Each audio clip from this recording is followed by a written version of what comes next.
I'm going to start off this video with a quick definition of praxis. Praxis is basically theory in practice.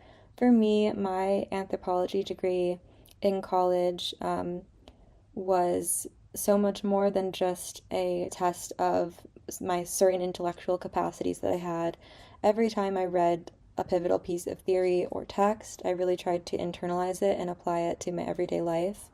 I think with this YouTube channel, this is really important theory in practice for me. I studied under the indigenous principles of anthropology and the anti-colonial principles of anthropology, which is basically when anthropology turned from a discipline of the colonizers studying the oppressed to now the people that are facing oppression and actually studying their colonizers and studying the culture of power, so studying up. I think that YouTube, it's really a practice in reclaiming ownership and authorship over my own life and experience and producing knowledge about myself. I think the ability to produce knowledge about oneself and one's community is a major act of agency and reclamation. Part of the culture of oppression is being stripped of the right to create narrative and knowledge about oneself, being defined externally, being defined by blocks of power that are, defining you in such a way to disempower you. That's my big rant on YouTube, and why was I saying all of that?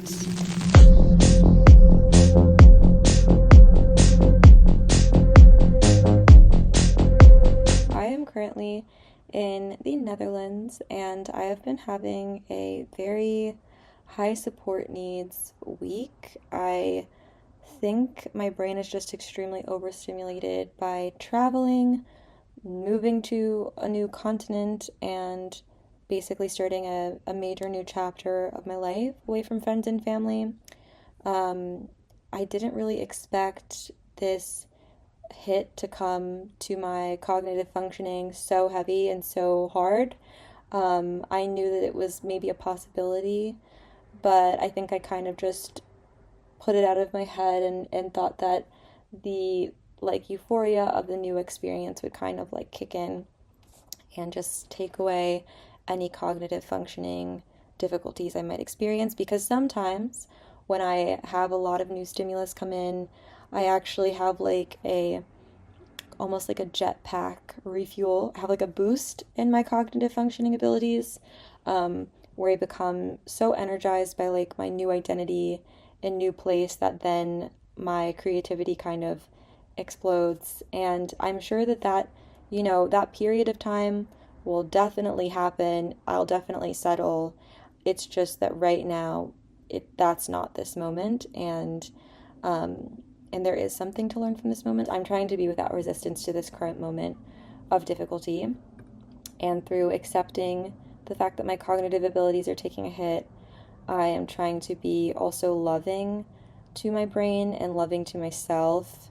I think in the first few days that this was happening, I felt a lot of guilt and anger at myself for feeling low functioning, for not being able to do all the things I was normally able to do.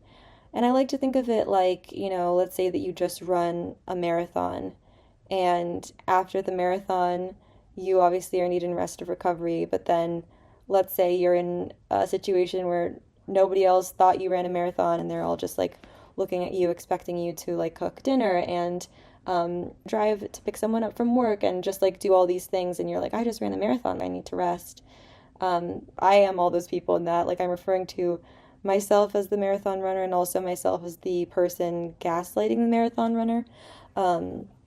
I have had major changes. I moved continents, and this is a long-term move. This isn't study abroad where I felt contained within the college atmosphere. This isn't an internship where I felt contained within the few months of experience in a friend's home.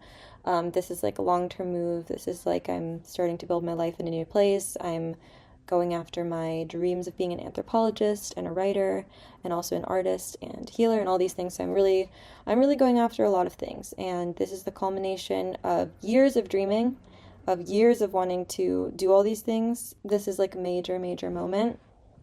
And I definitely think my brain is having a very strong reaction to it. I'm definitely trying to trust my body. My body has never failed me It's always been communicating something with me. And anytime I listen, and anytime I trust it, and I take care of it, and I lean into what it's asking me for, I feel like I am really rewarded. Yet, whenever something difficult comes up with my body, I definitely resist it so much and get frustrated and angry. I joked to my boyfriend this morning. I was like, don't worry, like, I will enter girl boss mode again. And I said that ironically because, girl boss is like the most like ironic, anti-feminist, very capitalist icon. I said it ironically, but I think I felt it really in my heart, like genuinely. That's definitely an example of where your emotions and programming kind of clash with your ideals and values. Here I was, an autistic person going through major life changes, having a decline in executive functioning, and then I'm using kind of a capitalist icon to measure myself up against. If I think about it, I've always sort of done that. I have like a little neurotypical in my head shouting at me, calling me lazy all the time. This moment feels like the lowest of my executive functioning that I've experienced. I know that I'm probably wrong when I say that, but emotionally, which is very important, emotionally it feels true that this is like the lowest level of my cognitive functioning. I also am having a hard time connecting to rational thought that clearly states that you've gone through need fluctuations before. You're probably just like in a rest recovery period. Your brain's just crunching numbers, and you'll be good to go and reset and reborn in a few weeks or even a few days. I guess it feels better saying that out loud because that makes me feel a little bit calmer, but I think like the past few days I've just felt very freaked out and overwhelmed. It kind of just feels like, where did my capabilities go? I would say it's kind of like similar to like being sick. If you have a cold, like you're not able to go on your normal morning run. That's kind of how it feels. It feels like my brain has a cold or something. Um, if anyone doesn't know what an autistic meltdown is, don't Google it because I'm pretty sure the internet just like hates autistic people and just like has so much crazy stuff out there that's not very helpful, informative, or humane, and just looks at autistic people like spectacles. But a meltdown feels like your brain is short circuiting and you're really emotionally overwhelmed. You can't process anything. And if people try to talk to you and ask you questions, you literally can't verbalize what you're feeling or what's going on. It's quite intense. So that happened to me yesterday. And it was not fun. When I have meltdowns, it kind of just shows me that I need a very low stimulation environment, and I need to reduce my stimulation by a lot. So that's kind of what I did. I've just been really relaxing and being inside of the apartment and just like focusing on eating, sleeping, and just watching some TV and hanging out with my boyfriend, and being very calm. And I have to say, I'm very grateful that my executive functioning skills decided to disappear when I was with my partner because it's a safe space and I do have support. I kind of feel like my brain was being sneaky and chose to break down at this exact moment because it knew that this was a safe environment. And I guess I don't want to even say my brain broke down because I think my brain is very perfectly intelligent and capable of taking care of me and knows exactly what I need. This is a shift in my life that I've been dreaming of for years. Since I was like 16. I've wanted to be a writer, a cultural theorist. I wanted to live in Europe. It's just like many dreams coming true at once. And that is such a profound shift in the fundamentals of myself and my energy. Like everything is recalibrating. And I think my brain is doing all that work subconsciously. And I just get to sleep while all of this magical work is taking place. I feel like my brain is doing exactly what it needs to be doing.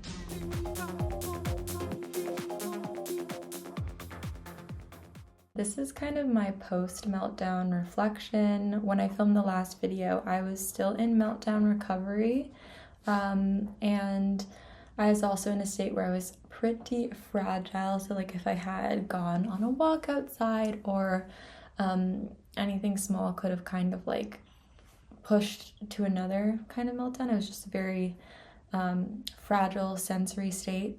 So I'm kind of out of that state now, and I'm going to reflect a bit on Yeah, the experience after the meltdown, I started to just feel more rested. I just got a apartment in Amsterdam, which was one of the main sources of my kind of anxieties. And so having that settled has also contributed to this sense of well-being that I feel.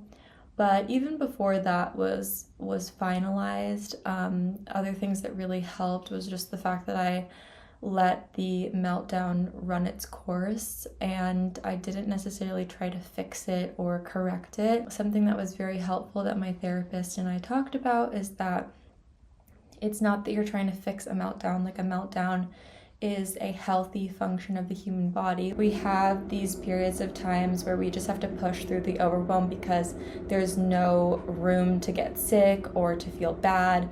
You just have to kind of get through it because there's obligations that you have. I would like the example that she used was like, you know, the examples of people that study really hard for their final exams, they do their final exams and then they just like completely collapse after their final exam. In terms of like a meltdown, the experience is like you are experiencing all these sensory overwhelm, all the sensory overload, all these big changes are happening and you're getting really overwhelmed by them, but in the moment you don't have time to be overwhelmed by them, so they just kind of like store up in your body.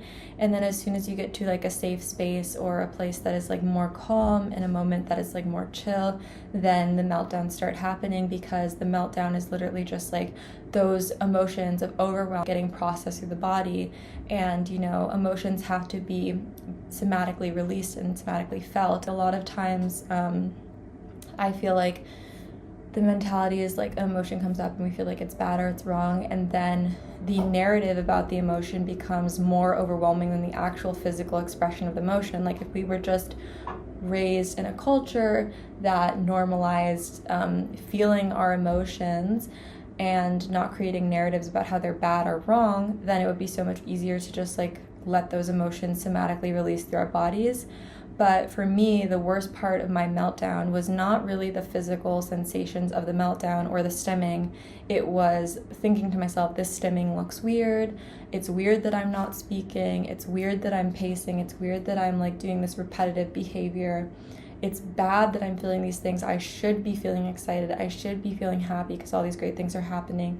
I should be feeling this way. That was the worst part, was kind of the narrative that was running. And then because I'm in meltdown, I don't have like the cognitive resources to do the kind of things that you would do to negative thoughts, like the fact checking, the reality checking, like all these kind of cognitive exercises that you would do with like distorted thoughts. Like, you don't really have the resources to do those things when you're in meltdown. After the meltdown experience, and then having a therapy session 2 days after I had the meltdown and just talking to my therapist about it, and my therapist just being like, this is completely normal. Like, you literally moved to a new country. A lot of people aren't even brave to like, you know, travel to new places and have these big experiences. So you just experienced a lot of change and you've been having to just kind of go.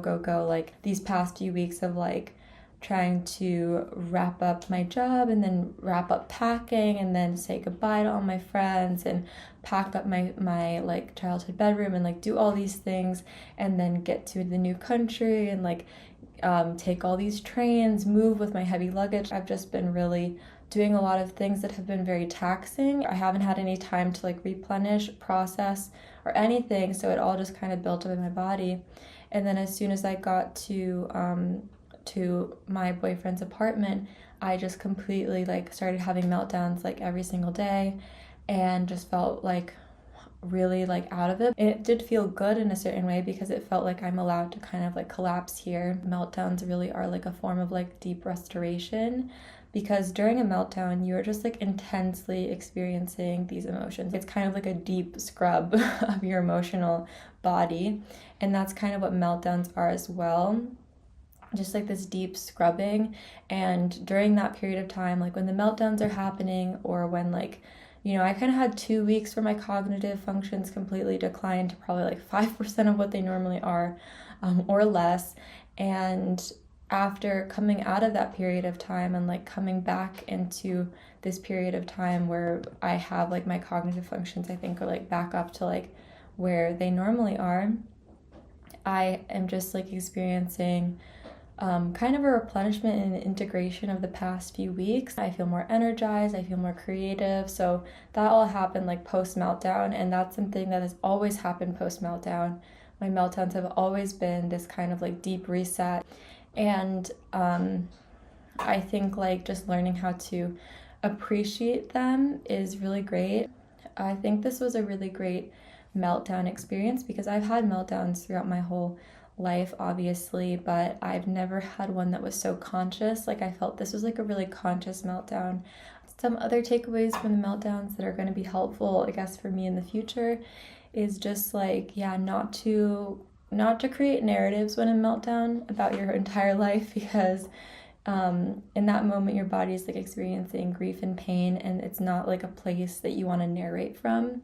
I think when I'm having like a meltdown experience and someone that I care about is like kind of witnessing the experience, they get really concerned, because I think from an outside perspective, I'm going nonverbal, like I'm stimming a lot, and I feel like that can be like scary for people because they're like, what's going on? Like, she's acting weird, or they're acting like a little bit out of control, whatever.